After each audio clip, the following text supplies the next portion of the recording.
Hello, this is Nitin Dahad with EE Times. I'm here at CES 2026 in Las Vegas with a very cool technology from a company called Lumen, and I'm here with the founder and CEO, Cornel. Founder and CEO, Cornel. Thank you so Cornel. much. Hello, Cornel. How are you? Great. So happy to be for the third time at CES. First time?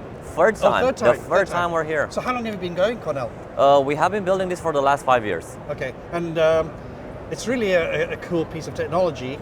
I'm not sure if I've seen one anywhere else, but tell us what you do. Definitely. So if you think right now you have 300 million people who have visual impairment, but if you check what solutions they use the same two solutions for thousands of years.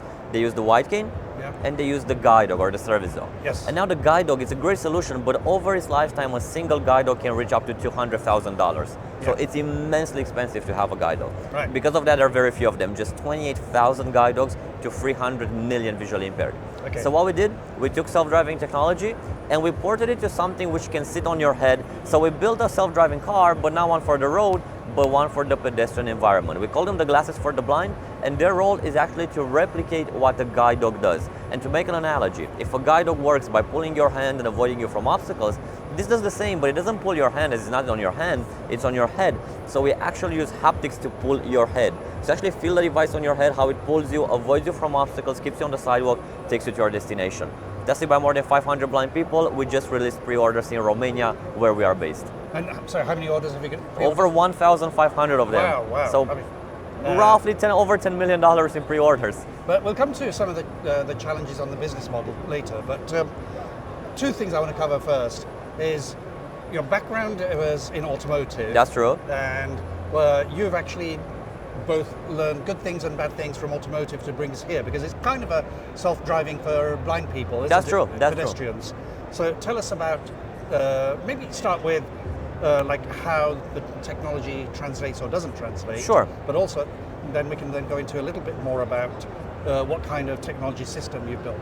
Definitely. So if you think of a self-driving car, you have to understand the world, you have to compute where you can go through the world and things like this, and that's what we do in the glasses. But at the same time, there are some very, very key differences.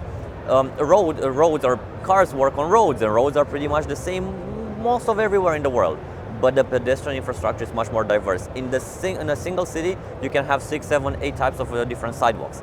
Yeah. So the infrastructure is much more diverse. You cannot rely that the infrastructure is stable and it has rules. It's much more chaotic. So that's a key differentiator. Even if from a technical perspective you understand in a similar way, from a practical perspective, the world is much, much more diverse. Right. So rather than relying on infrastructure, we rely on understanding what we can and understand of the feedback which we give to the human in the end.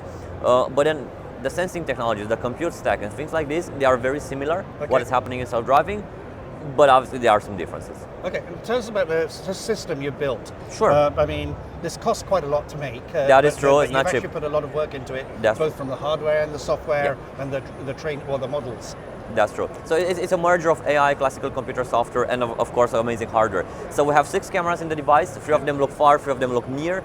We use them as stereo vision pairs, so we can see depth and also shape and everything. We understand where the ground is, we understand if there are obstacles above the ground or below the ground.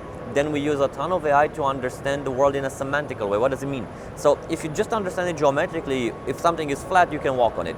A lake is perfectly flat. You cannot walk on a lake. Walk into the lake. Robots today would walk in lakes. Yeah. And that's where we use AI. We took AI and we trained on data from over 40 countries, which we hand recorded and labeled in order to say, hey, this is a sidewalk, this is a road, this is a crossing, this is a lake, this is mud, this is ice, and all of that. So we do all of that, and everything happens on device. There's no internet connectivity needed. All of the functions work on it, just as a self-driving car. You wouldn't go into a self-driving car if it relies on internet.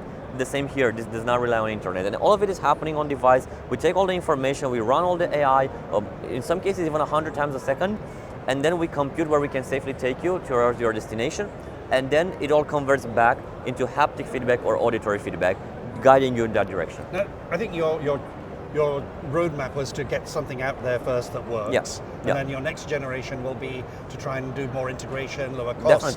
Definitely. But on this one, so you're using standard components, but the key is your software and the models, the training, the labeling you've done. Yeah.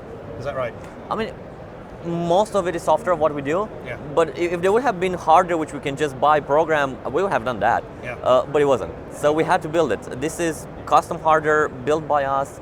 with components from all over the world in order to make it possible. And one of the things I think interesting that you said was it's not relying on preloaded terrain information. No. Basically, you're constantly mapping all the time. the floor, the distance to the ground, and everything. We are understanding everything. We're understanding where the obstacles are, what height you have, for example, as a person, and we do all of that live without knowing anything about the environment, because the pedestrian environment changes so much, which is also differentiated from the automotive one, where roads kind of stay the same.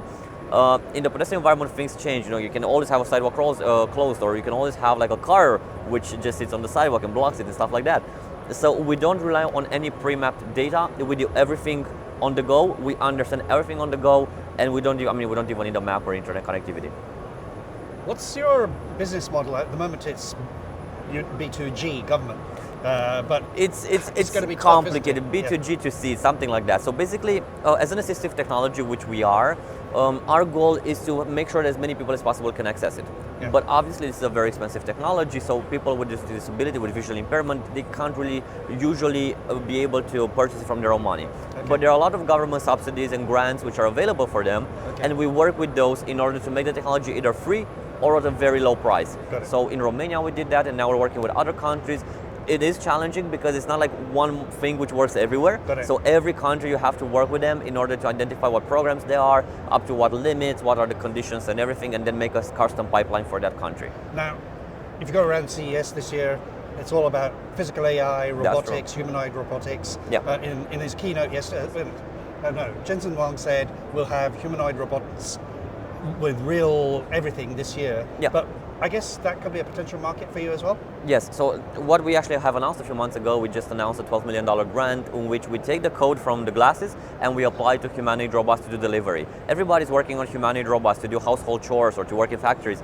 Almost nobody's working on taking a robot, like a quadruped or a humanoid robot, from point A to point B in the external world. And that's what we know very well how to do, because what we know how to do is to how to help a legged entity get from point A to point B. The first ones were the visually impaired, and we'll always do that with better, cheaper and faster products with every generation. And now we're also applying the same technology to humanoid robots and to quadruped robots to do food delivery, to take care of elderly and things like this. So that's in progress already? It is already happening, yes. Yeah, interesting. So let's do a demo. Sure. Yeah, start. So now I'm going to try, what do you call it? The glasses. The glasses for the blind. Lumen glasses. Now, Cornel is going to blindfold me, and I'm going to walk through this exhibition floor. So, let's do it. I will need a bit of your help. You put this on your eyes, and I'll be behind to connect it with the Velcro, okay? So just give me, okay, one here and one here. Now, I can't see a thing. We chose very good blindfolds, no worries. Good. All so, right. I'm actually going to turn you a bit, so you're actually facing the outside part. I'm going to go to the menu and find the function.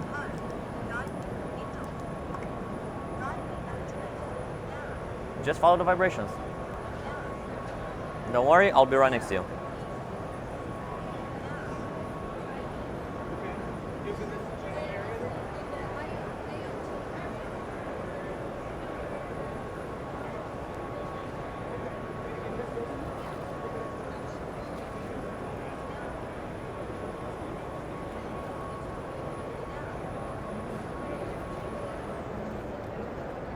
No worries, you can follow the vibrations.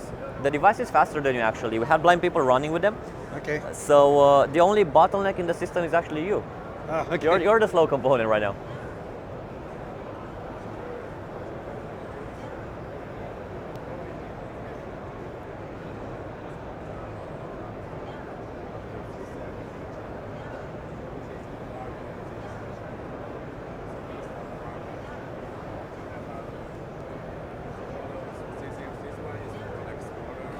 The device is telling you narrow. Narrow means that the passageway might be small and you might touch the sides. Okay. That happens because a lot of people are passing by, and when that happens, the device might consider that you might touch one of them.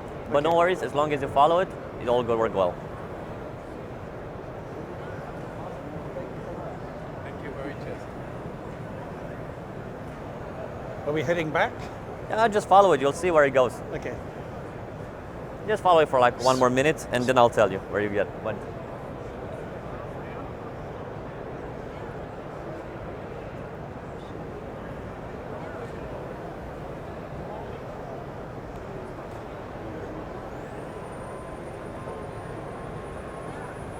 So I'm obviously a novice. I'm going very slowly. You already have a crowd of people filming, so no worries.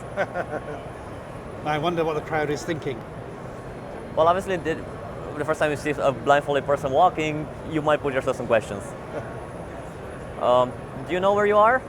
No? Want to find out? Yeah, why not? Okay, if you come a bit closer, I can show you something. So, look behind you. I'm here. Look behind you. You did all of that, and you actually avoided all of the people who were Excellent. over there. And it's also yours. This is actually our business card. Sorry? This is our business card, actually. Okay, thank you. A reaction, how was it? Can you describe it? I think, as Cornel said, blind people can probably run with it, but I was being very cautious, making sure that I don't bump into people, but I think this is doing the job. So what's your vision? Long-term vision. I was born in a family of people with disabilities. I saw how disabilities can impact people. One of the long-term visions of this company is to basically reduce the impact of disabilities for people with disabilities. So that's what I hope.